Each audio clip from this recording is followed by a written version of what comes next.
Today we are discussing transport demand management strategies, specifically looking at low emission zones as tools that help cities combat impacts of climate change, air pollution, and bolster equitable share of street space among not just motor vehicles, but of course, among other sustainable transport modes, people, and open spaces.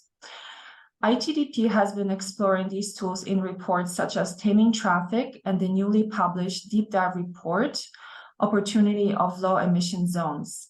We are happy to announce today a Portuguese version of this report in addition to English and Chinese.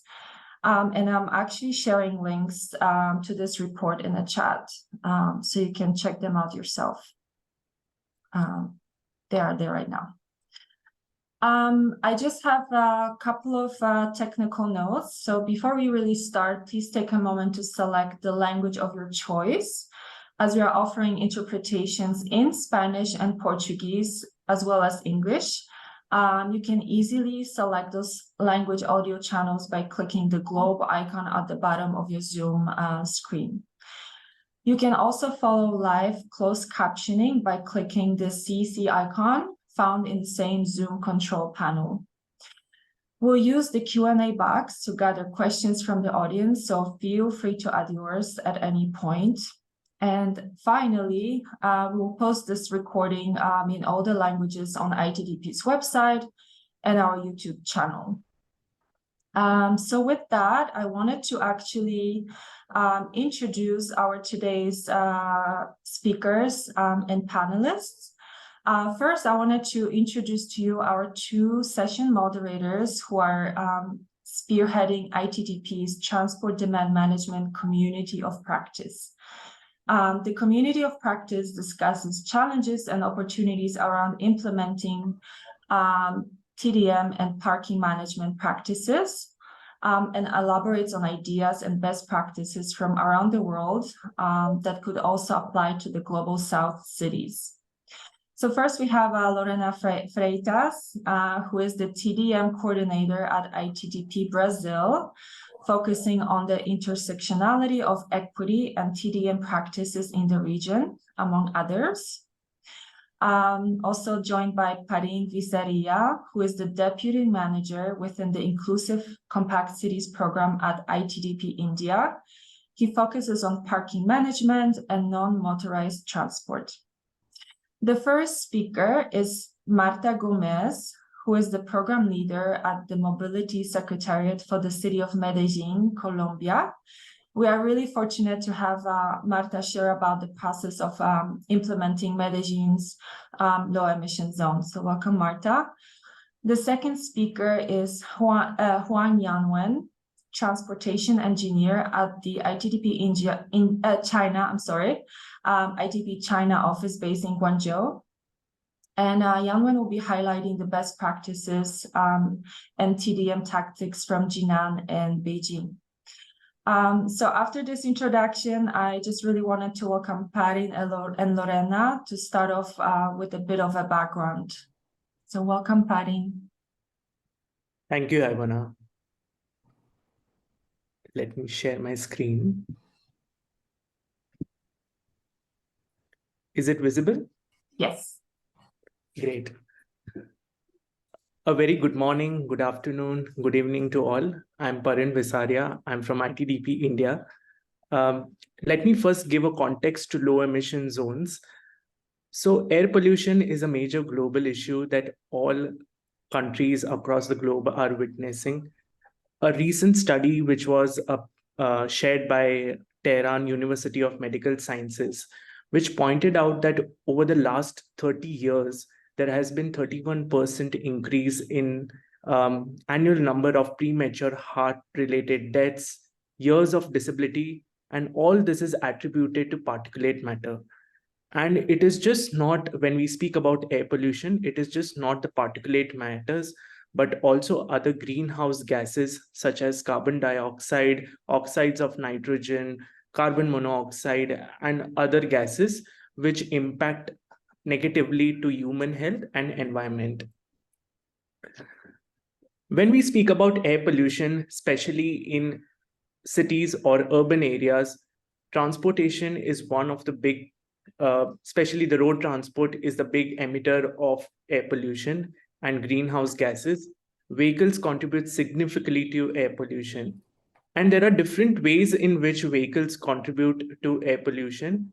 As you can see in the picture, one, they emit from their tailpipe, the exhaust emissions that we say, due to the internal combustion of the engines. The second is that there may be air pollution coming in from the wear and tear of the tires as they move. The third, while they move, if there is dust on the road, they also tend to spread the dust across based on the weight of the vehicle. So there are different ways in which vehicles contribute significantly to air pollution. Now, what we have seen across the globe is that cities are encouraging clean modes. So a lot of cities are changing their internal combustion engine, especially within public buses to public electric buses. A lot of them are giving incentives to electric vehicles. However, what continues to happen is that the polluting vehicles still continue to move on streets, and hence negating the impact of introducing cleaner vehicles on the street. And hence it is very important that we discourage the movement of polluting vehicles for clean air and healthy lives. And this is where low emission zones come into play. So the crux of low emission zones is that how we can discourage and restrict the movement of polluting vehicles. While this is the major crux of it, the main aim of it, but cities have gone ahead and used this as an opportunity to deal with many other problems, such as dealing with traffic congestion, dealing with improving the livability of the area, location, and hence it is based on your context, there can be multiple aims to it. However, the key aim is to discourage the movement of polluting vehicles. Now, a low emission zone is a demarcated area within the city. It can be the entire city or a particular part of the city based on the air pollution intensity in the city. Generally, many cities have restricted the movement of polluting vehicles, one, by type. So if a particular vehicle is polluting, cities do restrict them by type. Or the other way is that the restriction are also put on the emission standards, the vehicle technology of the vehicles. So LEZs, low emission zones across in Brussels, Seoul, they don't allow polluting vehicles. If they enter the polluting vehicles, they are fined. So it's a non-priced LEZ. Low emission zones in London, Antwerp, they allow polluting vehicles, but at the cost. A cost is such that it discourages the movement of polluting vehicles. So based on the context, different cities have approached it differently. Now, when we speak about low emission zones, each city has its own story. So it is gradually implemented. So as you can see towards the left-hand side, the restrictions on the polluting vehicles become more and more stringent as the years pass by. Similarly, some cities have taken up a gradual approach towards expansion of the entire area. So they may start with a hotspot area, but then eventually they may increase it for the entire city. And sometimes there are different rules, regulations for different low emission zones. So while a very high intense area may have a more stringent rules, wherein a different area may have a slightly relaxed rule. So this is about all restrictions, but this is not only about low emissions zone. There are many interventions that the cities couple with restrictions, for which I'd like to invite my colleague Lorena to take over it. Thank you so much, Perry. Hi, everyone. I'm Lorena from ITDP Brazil. And so we are sharing this infographic with you guys because we think it's important to show to you that there are several possibilities of interventions that are related to a low emission zones. And we understand that this is an important thing because depending on the context, depending on the city, some of them can be easy or not to start. So I won't read any of them, but here we have some measures related to street redesigns, like create some car-free areas or car-free streets. There are some measures related to implement a land use reform, like apply the TOD concept. It's important also understand the necessity of have a good quality public transport system. And also are some more restrictive measures, like the creation of a smaller area inside the low emission zone to be a zero emission area, or the implementation of congestion pricing. Next, please, Perry. And the low emission zones can provide loads of benefits for the society and for the city as well. And here we have some of these benefits. The low emission zones can encourage people to switch for more sustainable modes, encouraging people to stop to use, for example, private cars and changing for the public transport system. If the low emission zones come along with a more restrictive measure like the congestion pricing, as we can see here in this example of the city of Milan, the city will probably see the increase of the buses, the speed of the buses, and also the reduction of the congestions. The LEZ is also an incredible strategy to improve the health of the population, because there are a number of problems that are related with the exposure of this bad quality air, I'm sorry.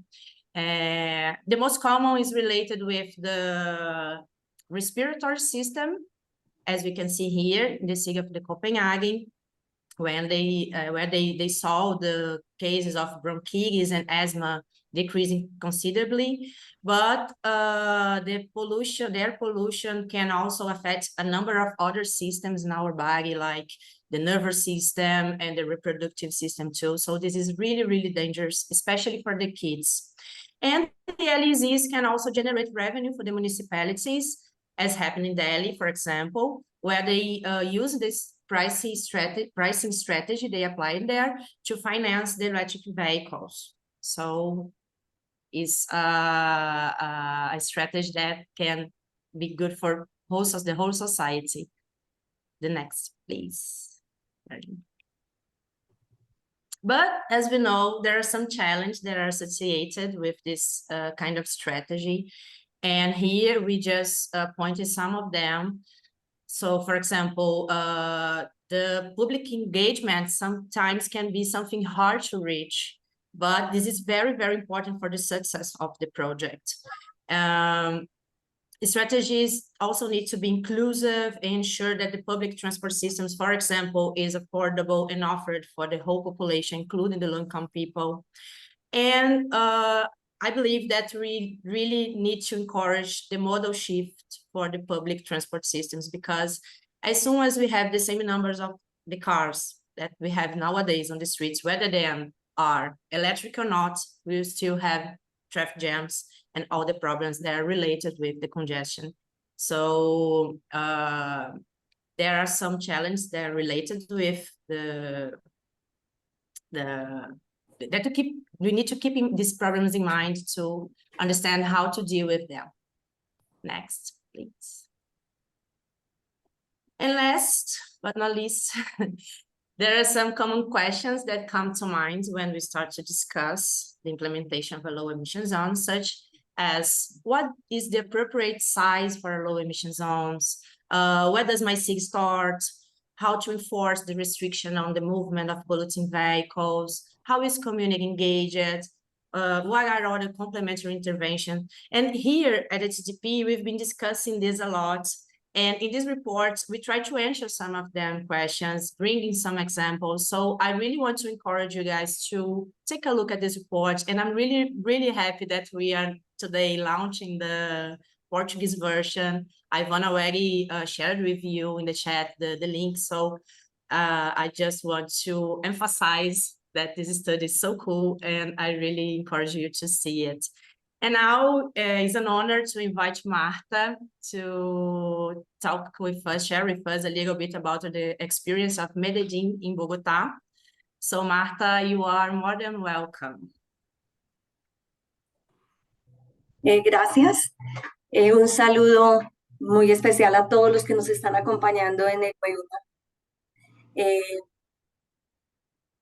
Y agradecerle a ITDP por la invitación de compartir pues nuestra experiencia en la implementación de las zonas de Thank you aire. very much. I'm so happy to be here, and I want to thank ITDP for inviting me to share you about the implementation of the LEZ in our city. Please let me know if you can see my screen. Great.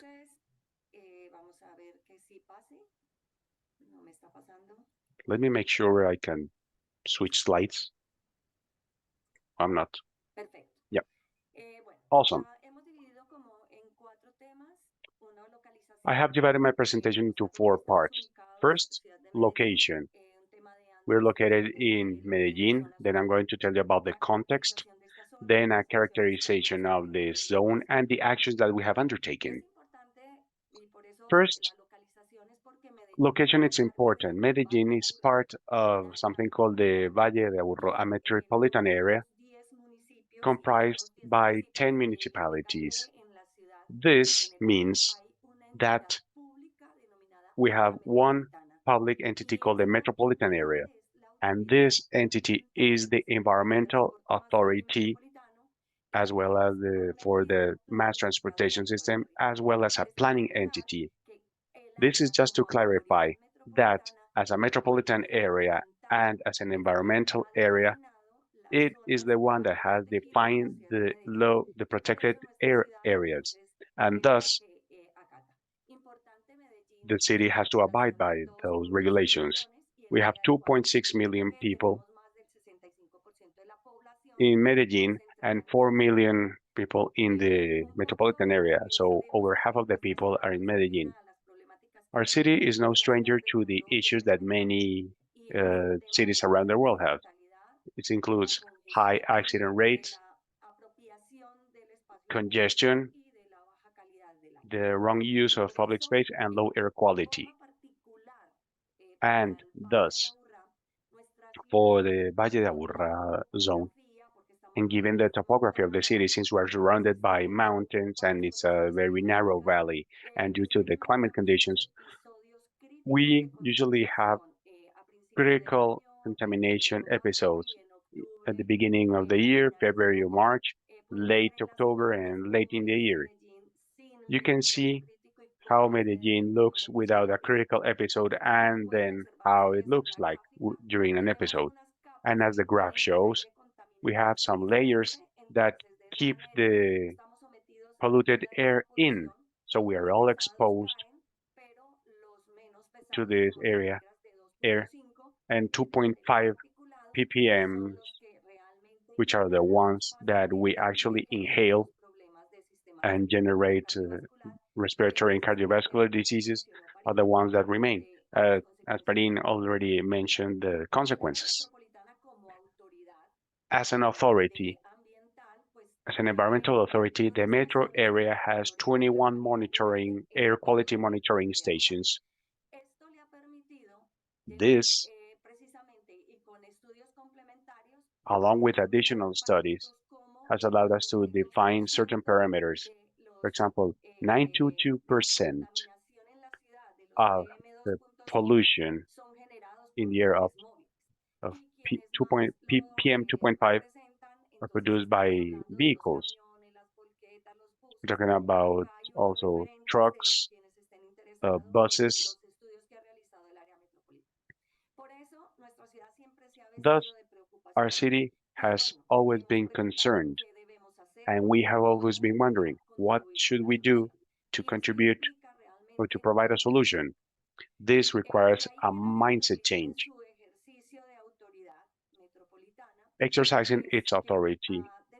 The metro area has defined this area right in the center of the city, issuing a resolution 2231 of 2018. It declared a 2 square kilometer area as a protected area. It's very important to learn that once it has been defined as a protected air zone, well, in addition to the emissions problems, we were also able to see that a vehicle moving downtown can produce between 2 and 3 times more pollution, given the dynamics of the downtown area and given the congestion due to the high number of vehicles. And we also have very critical circumstances. 75% of the times we exceed the standards or the parameters set by the national government. Also, as part of this characterization, this area has a lot of commerce, formal and informal trade going on. Unfortunately, we have a high rate of accidents. We also have a lot of deficiencies regarding active mobility, i.e. sidewalks, entertaining areas, public space. The downtown area is also the place where all or almost all public transit routes converge. So we encourage public transportation, but we have excess supply. We have way too many bus stops. So this adds to the situation. We have regulated the loading and unloading activities for commerce. However, regulations are not abided by and control is quite difficult. We drew a plan in order to implement the zone. In 2020, we started planning, and this is very important because it's not just a matter of what the Secretariat of Mobility does. We have a lot of other entities and a lot of actors that need to coordinate with the project. This is not just a matter of the Secretary of Mobility. So first, we need to coordinate with all areas, the private sector, the academia, universities, to raise awareness about this project and its importance, not only downtown, but how it needs to expand. That was the first part. In 2021, we started working on educating people, and in 2022, we developed strategies, and hopefully in 2023 and the upcoming years, we will see a consolidation of these zones. These are the actions taken to implement the ZWAP area. First and most important is these awareness-raising campaigns and strategies to promote and communicate, so we can get people to really understand what we're talking about. That it's not only a matter of putting signs, but for people to understand what's going on in that area. We also need to increase the encouragement of the use of sustainable transport mechanisms, walking, biking, active mobility. This goes along with improving infrastructure and assessing other complementary measures, because ultimately we want to reduce emissions, as Perrin mentioned. The number of vehicles, the remaining number of vehicles, contributes to the most significant part of contamination. Control and oversight is also very important, and implementing parking and vehicle renovation policies. This is how we have worked on these actions. Awareness raising requires defining an identity of what the SWAP zone is, along with the media, communications, cultural agendas, logistics operators. And thus, we have been able to share or raise awareness about the area. And we also need to identify, to help people identify that there is a change going on. These are some of the transformations and changes. You can see the before and the after regarding public space. You can see how parking has changed, how pedestrians have regained space for them.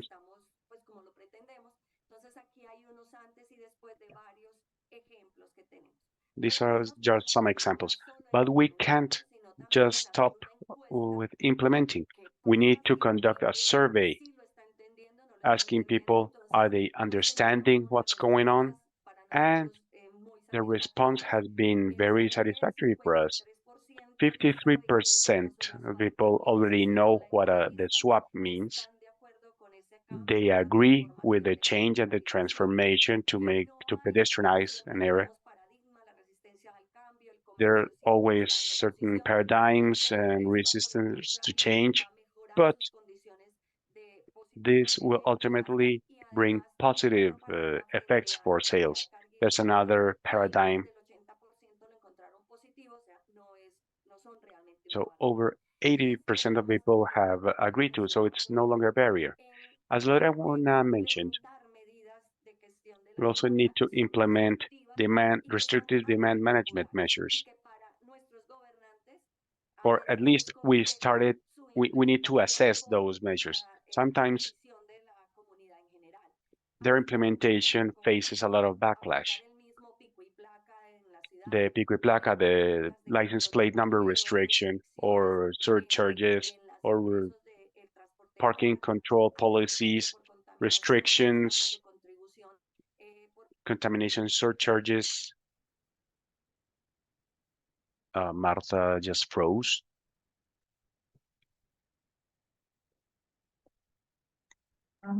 Let's see if Marta will return. Here she is.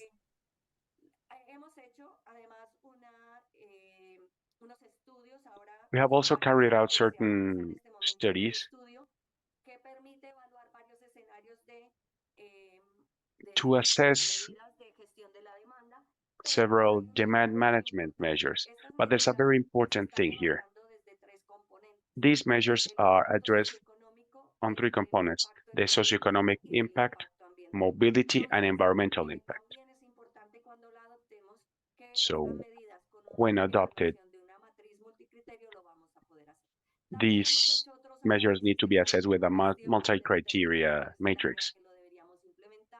We also have taken a look at the surcharges areas. We also need to take a look at all of these technical feasibility options. For public transit, we have been working with them. We will rearrange and optimize those travels in order to achieve a 9.27 reduction in emissions. And as a final message, I think these three words are key. In order to be consistent or coherent about sustainable mobility, we need to break paradigms and especially accept waiving certain things. Thank you. Thank you so much, Marta. This was wonderful. You touched on so many points there in just a very short time. So let's hear now from Yanwen from our ITDP China office. Thank you. Hi everyone, I'm Huang Yanwen from ITDP China. Nice to meet you, nice to see you. And let me share my screen now. Wait a second. Yeah.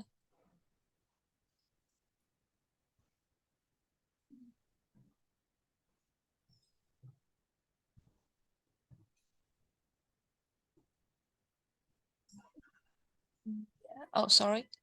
I don't think it's.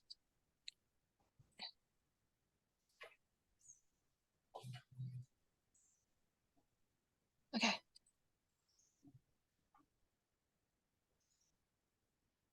Can you see my screen here? Yes. Yes, right. Okay.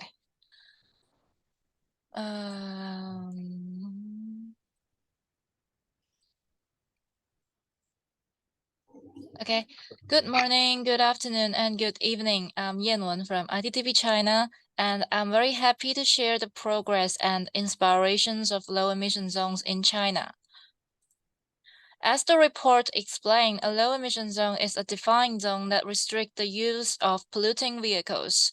They can be priced or not priced. For priced LEZ, polluting vehicle can enter the zone, but they must pay some entrance fee. For the not priced LEZs, polluting vehicles are not allowed to enter the area. If they do it, they'll be fined. I want to explain that no city in China has claimed that it has implemented LEZ, but China did implement some measures to restrict high polluted vehicles or manage traffic demand.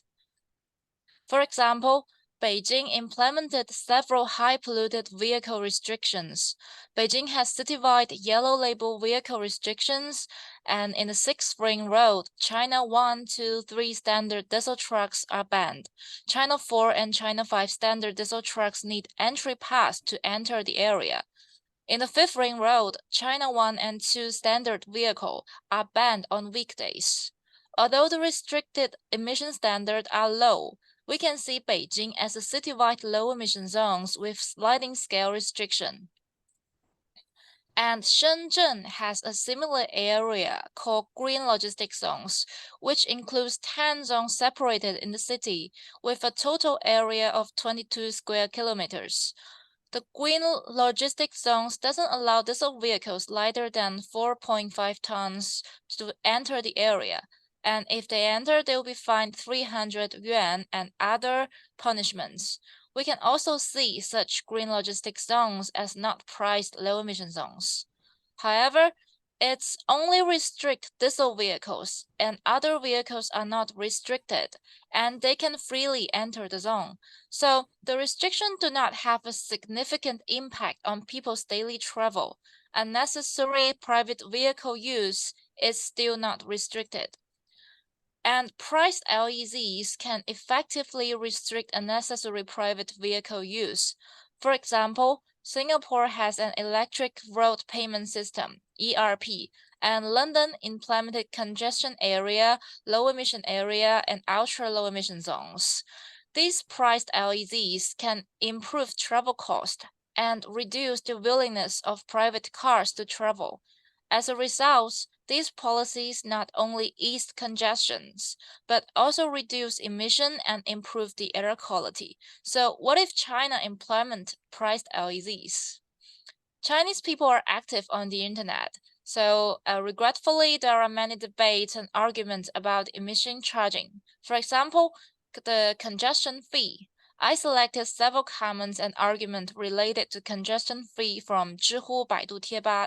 They are two of the most popular social media in China, and translated into English. We can see that it's a great deal of public controversy over charging. So it seems that China is not currently in a good position to build a priced low emission zones. However, as Palim just said, we are now urgently facing challenges of climate change, and we must do something to reduce the emission. So what should we do in this situation? Let's reconsider the low emission zone. We can see a low emission zone literally like is a zone or an area with low emission. So what if we build an LEZ by reducing emission?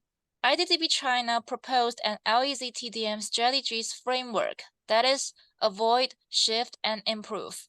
Avoid means adjust and improve the urban spatial layout, integrate land use and transportation development, form a regional development model that balances employment and housing to reduce the rigid motor vehicle travel demand and shortening per travel distance.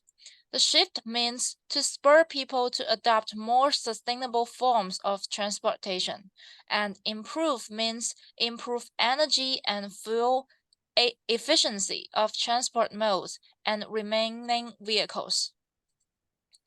Let's first talk about the avoid. What we discuss the most is TOD, means the integrated urban places to bring people, activities, buildings, and public spaces together, with easy walking and cycling connection between them, and set near excellent transit service to the rest of the city. Inclusive TOD is a necessary foundation for long-term sustainability, equity, shared prosperity, and civil peace in cities. On one hand, well-developed public transport system makes it very easy for people to get to other parts of the city, and on the other hand, integrated urban places create a work-resident balance area, which means residents can work near their home so they can walk or cycle to work. No matter how it is understood, living in a TOD can reduce people's dependence on private cars and thus reduce the regional emissions. In the shift part, I want to share our experience of parking management, non-motorized transport improvements, public transport improvements, and public communication in Beijing, Jinan, and Yichang. Since 2014, ITDP China has been doing researches on Beijing's parking management. 4 months ago, we participated in the podcast called Reinventing Parking and shared our experience on Beijing's parking reform. If you're interested, you can freely search it on Spotify. Like many other cities around the world, Beijing used to build lots of parking spaces in residential and commercial area, ignoring car ownership, transportation distance, and market demand. The previous minimum parking limits simulated more driving, increased traffic congestions, and reduced public space for housing, recreation, and transportation. Since most of the existing parking spaces in Beijing are vacant and 25 subway lines are being expanded, Beijing upgraded the minimum parking limits to the maximum. In 2021, all non-residential off-street parking lots in downtown Beijing adopted maximum parking limits. The new parking standard helped reduce parking spaces and lead to a shift towards more sustainable models for transport in the long term. In order to improve the efficiency of existing parking spaces, Beijing is also actively promoting shared parking. By 2020, Beijing has over 300 off-street parking lots, and nearly 28,000 parking spaces are shared. And starting in 2015, Beijing began to take together measures to crack down on parking violations. The city has set up warning lights and lanes on the sidewalks and intersections to warn the drivers of the illegal parking. In 2019, 48,000 on-street parking spaces were built and reclaiming street spaces from parking chaos. Parking spaces are now demarcated on streets. Illegal parking on sidewalk is prohibited by boroughs and other physical measures, improving the safety and comfort of pedestrians and cyclists.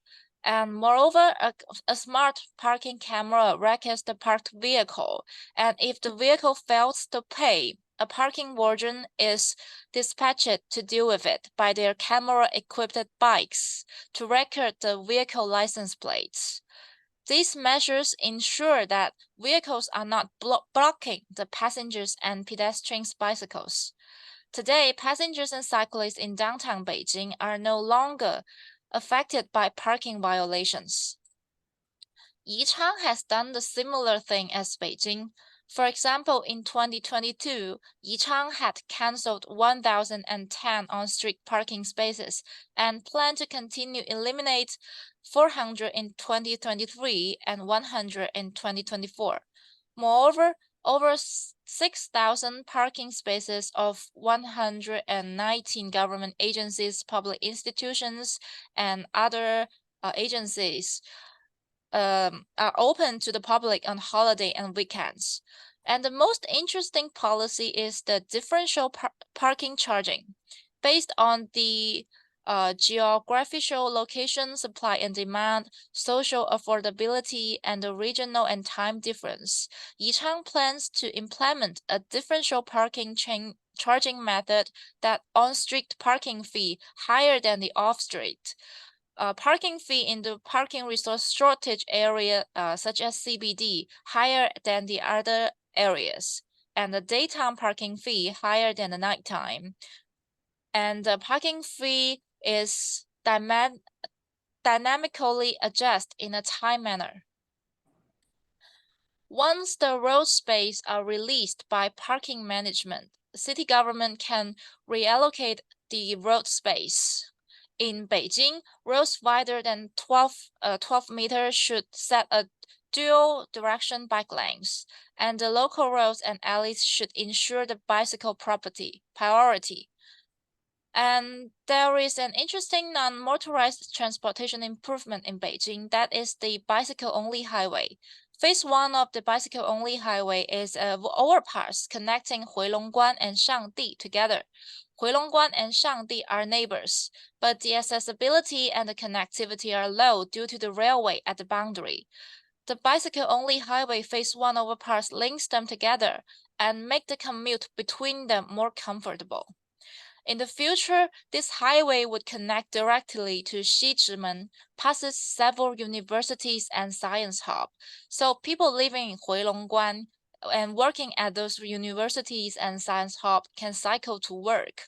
By cycling on the highway, congestion can be avoided and commuting would be more and more comfortable. Yichang has also done the NMT improvements. For example, it built a 570 kilometers bicycle network with a bike lane corridors and improved intersections. And we also have an understudy plan in Yichang. We are doing research on turning an unused railway track into a greenway to improve walking and cycling connections to the Gezhouba BRT station. In addition to NMT improvements, public transport improvements are very important. In current progress, like Jinan improved the public transport. For example, it held an event called Carbon Credit for Free Tickets, and they exchange, once they take a bus, they will gain some carbon credit and they can exchange a free ticket by those carbon credits. Besides, we can see on the second picture, there's a real-time bus information indicator. And Jinan added 10 alley buses routes in 2023. They are tiny, lovely buses. We call it Hong Dun Dun. They transit the residents among the communities and commercial areas around. And Jinan has also implemented the customized buses routes. After the parking management, NMT improvement, and public transport improvements, the most important thing is public communication. Jinan is now encouraging and guiding public to travel with green mobility by promoting 135 mode. That is walking within 1 kilometers, cycling within 3 kilometers, and public transport within 5 kilometers. And for the improved part, we are now mainly discussing the electrification. All buses in the central urban Jinan had been electrified, and the trolley buses are in operation. ITDP China has also done some researches on the roadmap of phasing out traditional combustion vehicles in public sections. We think that although the proportion of the traditional combustion vehicles in public sections to total vehicle amount is small, but their emissions are much larger than those of the private vehicle because they operated for much longer time. Moreover, traditional combustion vehicles in private section can be phased out more easily than the private vehicles because they are centrally managed. If all the traditional combustion vehicle in public sections can be phased out, we can do the maximum emission reduction by eliminating the fewest vehicles. China is trying to work on emission reduction work. Although the convincing government and public to implement priced low emission zone remains obstacles, we still build low emission zones by the LEZ TDM strategy framework of avoid, shift, and improve. Low emission zones can improve air quality and make people's life healthier, ease congestions, build better streets, and make travel safer, more eco, and more convenient. Low emission zones is not only an air quality improvement solution, but also a sustainable transportation development measure. I believe we have reached a consensus at this time that low emission zone can make our life more livable. And that's all. Thank you.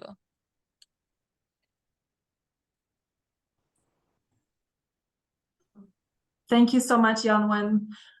This is so great to see all the people interacting in the chat. Actually, there are some interesting exchanges around local practices.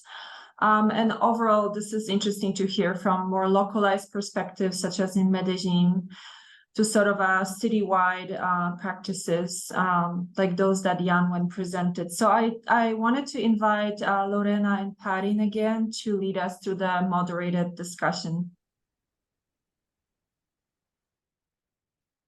Thank you, Ivona.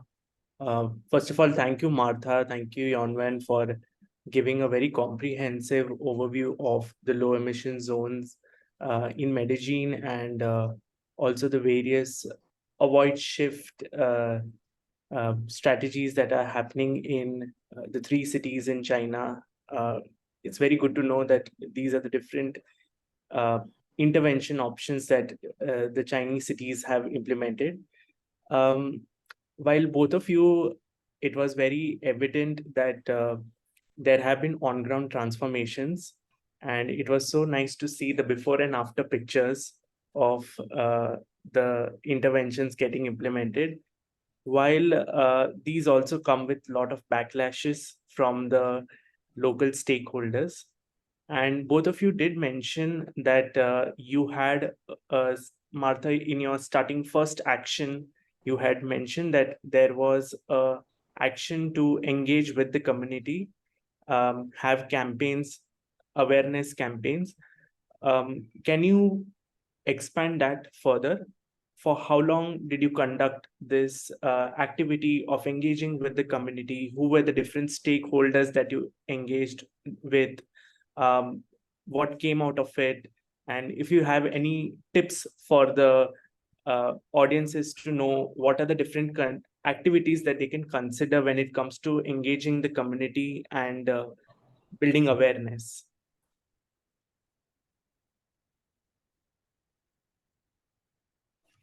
Sí, muy importante porque sabemos que un cambio. Yeah, that's very important. We know that a cultural change, a mindset change, is not achieved overnight.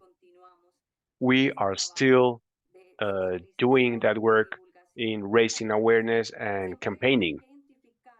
We always need to identify these stakeholders and identify who we are talking to. The area that I mentioned is an area with a lot of commerce going on.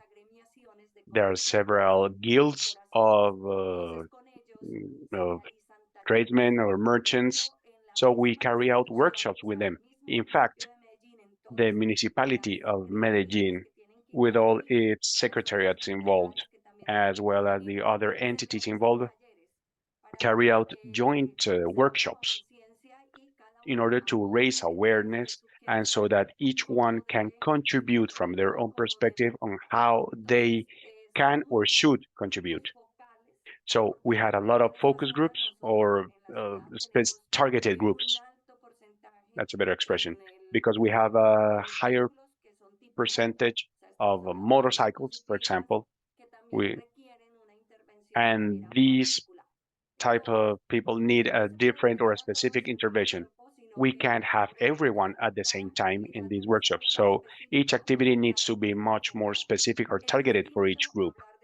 It's different to talk about an LEZ to merchants who think their livelihood can be affected, or their loading and unloading activities, or transport that may see their activities in delivery or pickup activities affected. It's not the same to talk, for example, to parking lot owners, because their measures will affect them. So the social perspective and the communication perspective needs to have a fully developed identity about what this area is, what's its purpose, and not just say, hey, we're adopting measures by copying what's been done in other countries. It's just a matter of raising awareness and being co-responsible. For the city of Medellin and the whole Valle of Aburrá, the metro area, we have a group that works on sustainable mobility, including all guilds, merchants, education, universities, guilds, because this ultimately is a joint work. It's not just a work of one single administration or one single office. This work needs to target each one of these specific groups, participating, conducting workshops, not only going giving them a speech, but giving them a voice and to share their initiatives. We also have an identity that promotes the participation or the engagement of people and universities and everyone who wants to submit an initiative and thus encourage or promote their implementation if feasible. So this is our way to call people to be a part of the transformation that we want for our city. Thank you very much, Martha. It seems like quite a comprehensive plan to speak to different stakeholders who understand, who have different interests, who understand different language, and the strategy to have conversation with different groups is very important. So it is a very tailor-made communications plan, community engagement plan that works different stakeholders, and eventually that is how we bring them all together. So really good to know about this effort. And I suppose this doesn't even end at one go. It is a continuous process that keeps on going in order to build support for the low emission zone as you will scale up. I'll move to you, Yonwan. We saw the zones in Chinese cities have implemented parking management. These are other different kinds of indirect restrictions on the use of vehicles. What were your communication strategies? What different tools were used to engage people? How was the information disseminated? If you could just speak on that. Yeah, for the parking management, to communicate with the public, we use the government website. We will have it's like something information there, and people can go to the website to check the information. And if they have any suggestions or they are not agree with it, they can talk to the government by the website, or even like dial to phone to the government, or even write some letters to the government. That's okay. And the government receive those letters and informations. They will adjust their parking management plan. So in China, the communication with the public, I think most rely on the internet website and our WeChat public and many other online. Yeah. Interesting. I'll move to the next question. This is for both of you. Often we are asked that what should be the minimum size of a low emission zone, or what size must a city consider? Should it be the whole city, or should it be a small neighborhood? So what are your thoughts on if a city is starting its journey with low emission zone? What is the minimum size that the city must consider? Is there any thumb rule from your experience? Martha, I'll first start with you. Es una pregunta bastante compleja. That's a very complicated question, because we wish the whole city was zero or low emission zone. Saying what's the right size As I mentioned before, the metro area is the environmental authority, and it's the one that monitors air quality. And we also have nationwide regulations. So it not it should not be just as of a whim. Ultimately, there are certain criteria that would lead us to take measures. But the core purpose is to plant the seed, start changing the mindset, and raise awareness about this need that we have, especially for Medellin and the Valle de Aburrá, as I mentioned in my presentation, given our topography. We are located between mountains.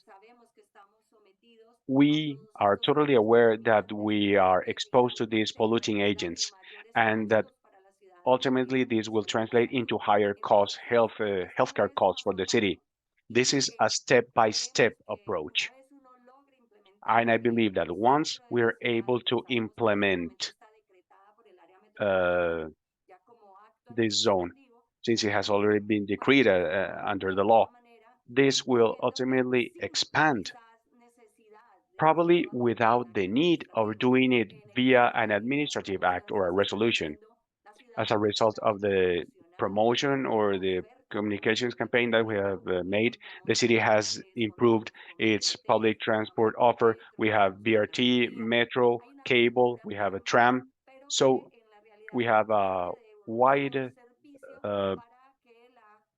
supply and coverage, but we need to make a lot of adjustments to convince the public that it's a better thing using those systems. In our concept, the city should be the whole LEZ and hopefully the whole Valle. But when you move from Medellin to other municipalities, you don't know exactly when you're in one city and then in the other. It's so integrated. So we need to plant the seed and help it expand throughout the whole city and probably the whole Valle and the metro area. Sure. Thanks, Martha. I think somewhere there needs to be a start. And even if it is a small area, it is good to start and eventually the city can grow. Yonwin, over to you. Yeah, actually, we don't think the LEZ needs an certain minimized size of an LEZ. My thinking is there's no mandatory minimum size for low emission zones. I think no matter how small or how big the low emission zone is, if there is a low emission zone, it can make the residents' lives more livable and it's good for the city development. And in addition, if there is a pilot low emission zones, it may encourage the government to implement more low emission zones in the city area.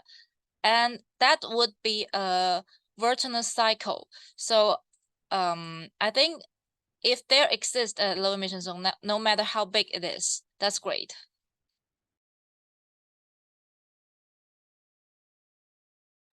Thanks, Yonwin. Yeah, if it is improving the lives of the citizens, I think that is also something which a low emission could start with and then further scale up. But one thing is, if it is too small, then to see the impacts of the low emission zone, if that is something which you'll be able to see or know, especially when it comes to air pollution, is often a discussion that we get to hear. So again, anything from your experience that you all have understood that with this minimum size, at least we can demonstrate the difference in or the improvement in air quality. Has there been any discussion on that? Martha or Yonwen? Bueno, realmente en el caso nuestro, In our case, we know that the LEZ is small as compared to the whole size of the city. But rather than measuring the impact on the air, we want to first assess the impact on the people. considering the ultimate purpose of having the city to be a whole urban protected air area.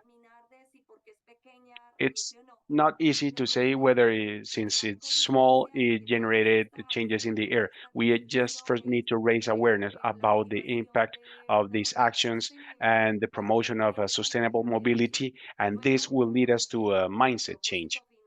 And our end purpose, of course, is reducing air contamination. But this is the first driver, this first motor to help people change their mindset about what our city should be in the future.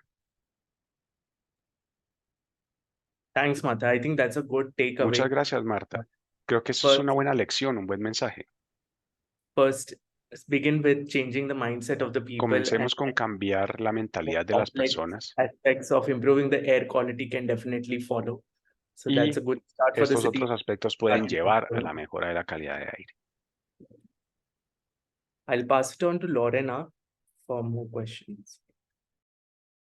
Thank you, Perrin, and thank you, Marta and Yamen, for these amazing presentations.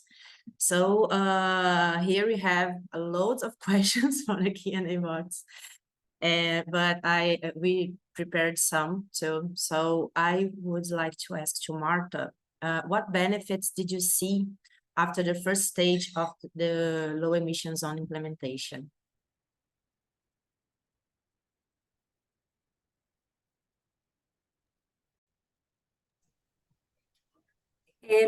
Como lo mencionaba anteriormente, hablar de la reducción de emisiones que normalmente se logra talking about emission reduction, which are usually achieved by restrictive measures, we are still studying and assessing not only the environmental impact, but also the impact on mobility and the social impact, because that's the starting point. By conducting this multi-criteria analysis, we will able to figure out what needs to be adopted to effectively achieve a reduction. Our perception, which is built based on their surveys, is that people are gradually accepting, despite the fact that we face certain pushback, that people thought that would be detrimental for each one of them from their own perspective. But what we have seen is that there's an increased acceptance, that people agree with it. And in our case, in addition to the paradigms and difficulties that we have by saying, hey, let's ride a bike, since this is a city with a lot of mountains and hills, during our latest origin and destination survey, we reached 4%, as compared to the previous one, which said 1%. So we have achieved a modal shift, and this is what we are assessing throughout time. And this leads us to say that people have been receptive to this. And it's not just a matter of focusing on the cities, just a 2 square kilometer area, but it talks about the co-responsibility and how citizens have been able to transform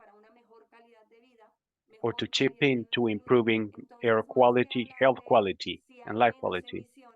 So rather than talking about lower emissions, it's a matter of assessing the acceptance of the public and the awareness that has been raised in regards to this change and transformation of our city. Thank you so much, Marta. It's really interesting hear this from your perspective, because sometimes I think that some cities are so scared about these backlashes that they and as you told us, if we made some researches with the population, if we have this strategy to engage the local partners, we can see this increase in the receptivity of the measures. I will pass to Yanwen.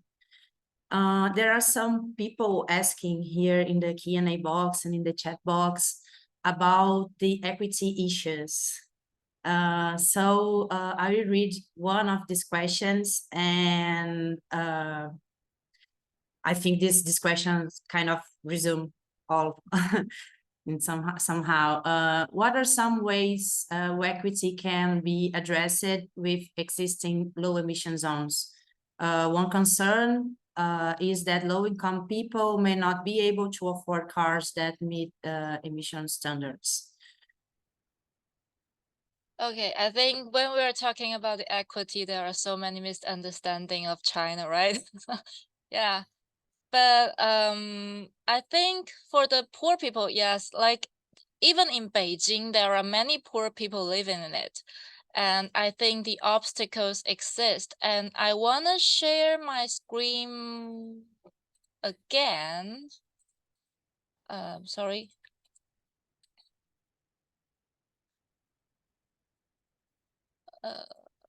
Here. Yes, I want to share my screen again about this slide. Can you see them?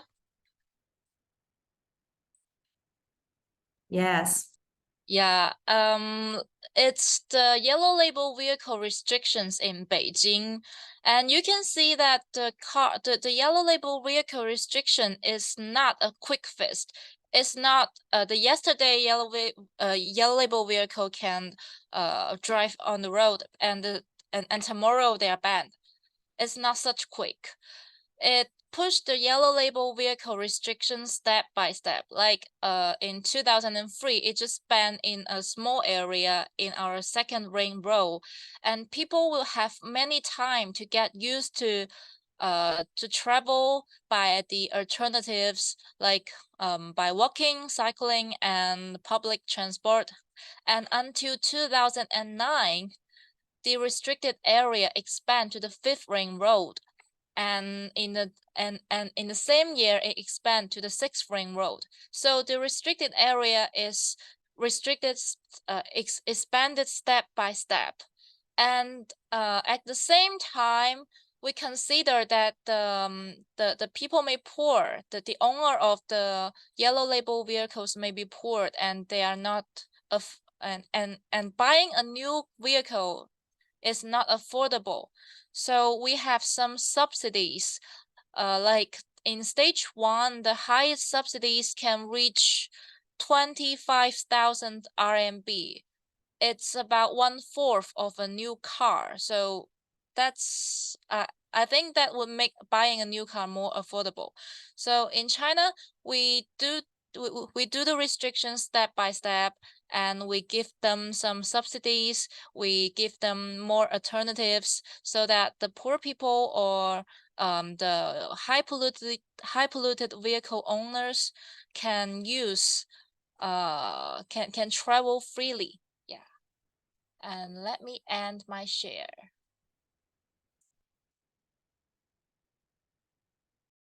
Thank you so much. In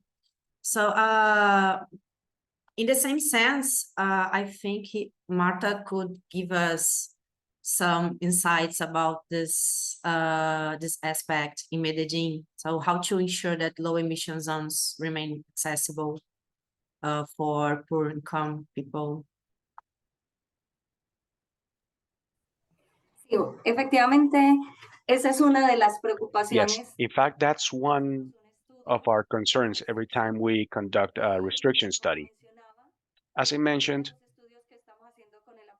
one of the studies that we're doing along with C40 on these measures has a very significant social component.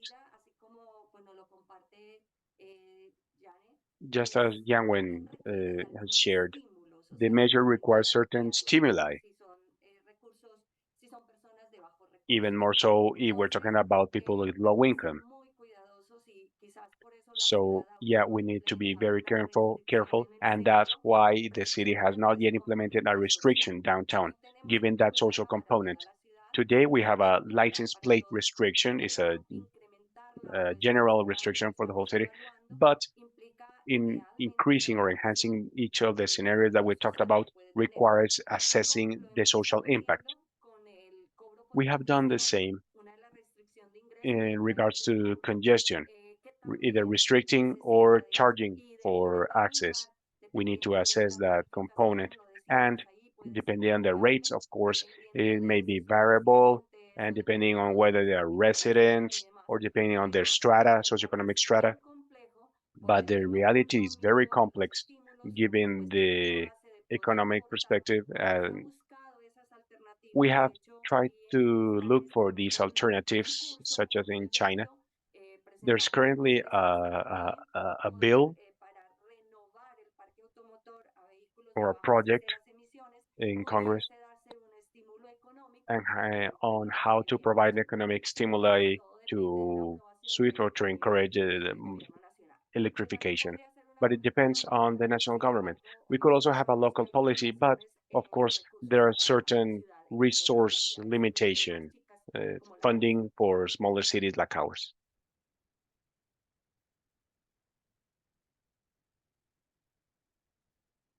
I'm sorry, my computer I think he's getting crazy. So on my screen was black. I'm so sorry. So thank you so much, Marta. I think this insight is so important, especially for the cities of Latin America. So I'm proud of your progress in Medellin. As a Latin American woman, I'm so proud of your progress. So I pass to Yanwen. Here we have another questions from the audience for Apar Sivastava. That says, LEZs are important for South Asian cities. Similar steps are being taken in Indian cities as well, like China's example of Beijing. However, as per our analysis, the most pollution vehicles category in Indian cities are also turning to be the two-wheelers, and to get an impact there, restrictions necessary, but it being a socioeconomic sector. How should one take the necessary action? I'm sorry. Yeah, actually, I attended to a seminar last weekend, and I was asked the same question about the two-wheelers. And now the two-wheelers in China caused a huge chaos on the city road. They they ride everywhere, and they're fast and bring many threats to the pedestrians and even drivers. I think we need a strict management of the two-wheelers. The first is we have to ensure that they have the space to ride on the road. They cannot ride on the pedestrian lane and threaten the pedestrians, and they cannot just ride on the motor vehicle lanes to threaten the motor vehicles. They have to have they must have individual bicycle lane on the road. And the second is, if we ensure they have place to ride, we have to ensure that they cannot drive so fast, and they cannot drive everywhere, right? So we have to do a better management, like the driver license plates, and like the motor vehicle management in China. If a motor vehicle against some traffic laws, it may be cancel some points in their driver license, and each driver has 12 points to cancel. And if we use the same method on the two-wheelers drivers, I think it can have a good impact. Thank you. So guys, I think we are some other questions on the chat box that we are not be able to answer all of them. Sorry, but we can share these questions with our amazing panelists, and I hope they can give you some insights and considerations about this, right? And so I'll pass again for Perry for some thoughts and lesson learned. Thank you very much, Martha, Yonwen, for your presentations. It was quite insightful. The conversation was quite engaging. It was quite good to know about your experience of low emission zones. And I congratulate both of you for the work that the cities in Colombia and China have been able to do on ground transformation. A quick summary, takeaways that I would like to share, which stood out for me. The first one is that the low emission zones, instead of right now worrying about improving the air quality, even if the city were to start small, that's a good start.